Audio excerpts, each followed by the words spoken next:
this is not what real men do. And, you know, it's basically, you know, it starts out with Mark Robinson. You know, Mark Robinson is the candidate, the lieutenant governor of North Carolina who's running for governor. He's the gubernatorial candidate. And he's apparently posted, and it came out over the weekend, or actually I think it was on Friday, that, but after the show got off the air, that by CNN, reporting that Robinson has referred to himself as a black Nazi, has said that he would like slavery to come back so that he could buy a few slaves, that he's really into weird sex, including sex with his sister-in-law. I mean, this is just strange stuff.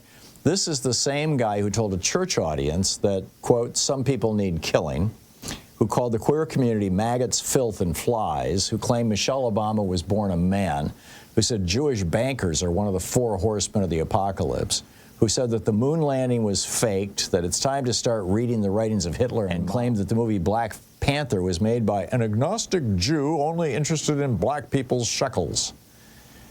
Yeah. So the top 3 people in his campaign resigned over the weekend, but there are some reports that they didn't resign because they were horrified by the revelations.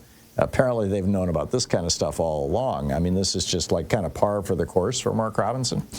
Apparently, now, you know, this is subject to fact-checking, so, you know, right now it's opinion. But apparently they resigned because they thought he was going to lose. And so, hey, now's a good time to bail out of this campaign and find another job someplace else because, you know, in just a matter of 2 months or less, this guy's going to be toast. So, right. And in fact, we are, we don't have how many days out from the election we are.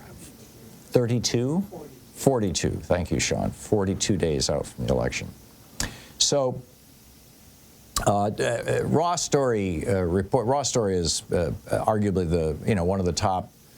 certainly one of the top 5 progressive news sites in the world, and they regularly publish my stuff. And they've got, you know, staff, paid writers, and one of them is a guy named Tom Boggioni. I hope I'm pronouncing it right. And he went out and asked a bunch of Robinson Trump voters if they're, you know, if these revelations from CNN are going to cause them to rethink their support for Mark Robinson. Quote, Kirk Giles, 50, asserted that this is kind of a guy thing. There's not a man alive who's never looked at porn or did something stupid on porn because we're men. That's what men do, he admitted. Pressed on Robertson's praise of Nazism, he said, well, there's a lot of men that say some stupid stuff on these porn sites. The thing is, you say stupid stuff just to get attention. People strive for attention. There's attention seekers out there. End quote. You know, for the record, this is not what men do. Saying that you want to be a Nazi, that you want to own slaves, that you want to have weird sex with your sister-in-law. It's just, this is not what men do. I realize there are some men who do this kind of stuff, you know, kind of the Donald Trump sort of men. But this is not what decent, caring, honest, hardworking, patriotic family men do. None of it. Instead, this is what bigots and racists and fascists do, be they male or female. Another thing that men don't do is tattoo serial numbers on the arms of children as they send them off to concentration camps.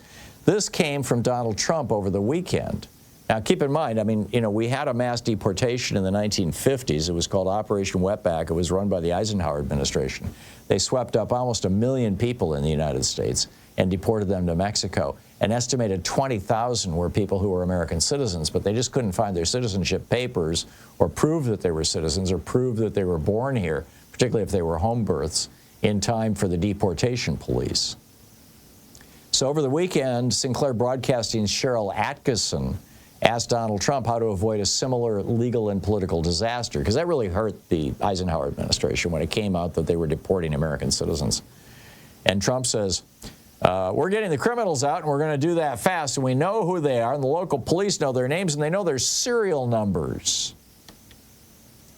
Right.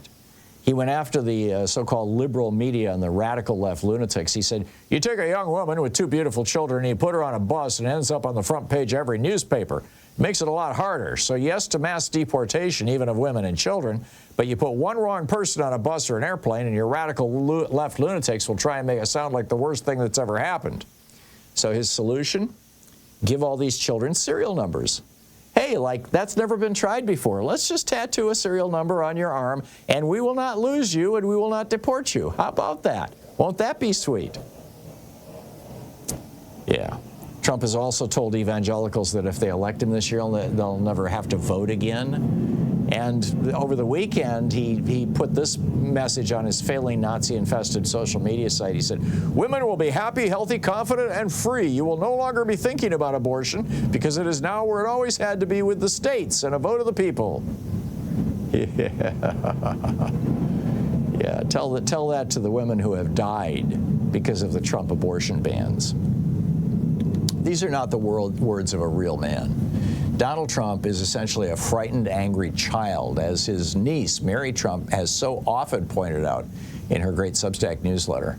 He's incapable of empathizing with anybody who's not a wealthy, white, predatory man. My SiriusXM colleague, Dean Obeidallah, wrote yesterday and documented in detail, Trump and the GOP spewed bigotry, sexism, or incited violence every day last week. And Dean went through every day of the week and gave examples. I mean, you know, Trump's a pathetic imitation of a man, and the example of masculinity he's offering is damaging many young men in America right now. It's destroying families, ruining lives, and hardening America to misogynistic brutality. You know, we need positive examples. We need to replace man as predator and dominator with man as cooperator and partner. And I think, frankly, we do have some good examples in our society. I'll play a clip of Tim Walz, you know, being one of those examples on the other side of this break. This is, you know, we just need to reject this toxic, sick, toxic form of masculinity and re-embrace the kind of masculinity of, you know, frankly, my father's generation, volunteering to fight in World War II. That was the manly thing to do there. Not this weird stuff that's coming out. We'll be right back.